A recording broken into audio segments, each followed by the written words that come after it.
The supports only have to be on one side, I think up to 8 feet from the perimeter.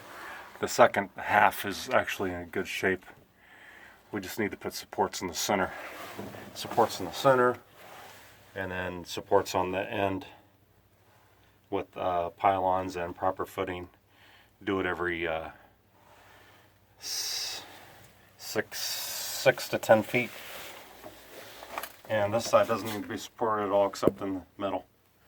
Just put a 2x6 and then support it with 4x4. And use footings. You can use patio blocks,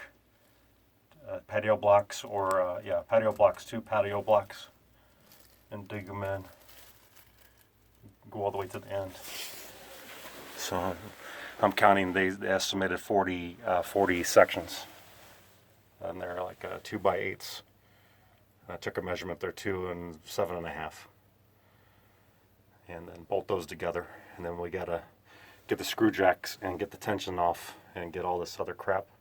We'll just stack all this other crap to the side. We're not going to take it out.